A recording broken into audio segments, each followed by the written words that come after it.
My mother-in-law called me a gold digger, so I made sure she was there when I inherited more than her son. The accusation came at our wedding reception, whispered loud enough for half the table to hear. "She's only after the family money," Vivian hissed to her sister while I cut cake 20 feet away. Poor Nathaniel doesn't see it, but I do. I'd met Nathaniel in graduate school, both of us broke, surviving on ramen and student loans. We fell in love over shared textbooks and late-night study sessions in the library. When he proposed with a ring he'd saved 6 months to afford, I said yes because he made me laugh, not because of his trust fund. But Vivian saw my secondhand clothes and assumed I was hunting for wealth. For 3 years, she made her feelings crystal clear. She'd comment on my convenient choice of husband whenever I wore anything new. She'd reminisce about Nathaniel's ex-girlfriend, a lawyer from old money who understood their world. At family dinners, she'd discuss inheritance details deliberately, watching my face for signs of greed. "When Nathaniel inherits the estate," she'd say, "he'll need a wife who appreciates tradition." The irony was delicious. She had no idea my grandmother had been quietly building an empire. While Vivian flaunted her family's modest wealth, my grandmother had started with nothing and accumulated millions through real estate investments. She'd lived simply,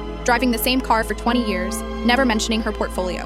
Only I knew about the inheritance because I'd helped manage her finances during her final illness. Every document, every property deed, every investment statement, I'd seen it all. The reading of the will was scheduled for a Tuesday afternoon. My grandmother's lawyer had specifically requested both families attend. Nathaniel assumed it was a formality, maybe a small bequest for the girl who'd cared for his grandmother-in-law. I smiled and said nothing. That morning, Vivian arrived wearing her best pearls, ready to play the gracious matriarch receiving thanks for her family's charity toward my poor grandmother. She'd even brought her sister as a witness to whatever pittance I might receive. The lawyer began reading, minor gifts to various charities, small amounts to old friends. Then he reached the main bequest. To my beloved granddaughter, who showed me what family truly means. Vivian's face shifted from polite attention to confusion as the numbers grew. The downtown office building, the apartment complex across the river, the stock portfolio, the vacation properties. When he finished, the room was silent. The total estate value, the lawyer concluded, is approximately $47 million.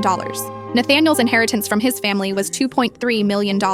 Vivian's mouth opened and closed like a dying fish. Her sister grabbed her arm to steady her. The woman who'd spent years calling me a gold digger had just watched me inherit 20 times more than her precious son would ever see. "I suppose," I said sweetly, "you'll want to revise your guest list for Christmas dinner." But that was just the beginning. Because 3 days later, I discovered something in my grandmother's papers that would change everything we thought we knew about both our families. I couldn't fit what happens next in this short video, watch the rest down below.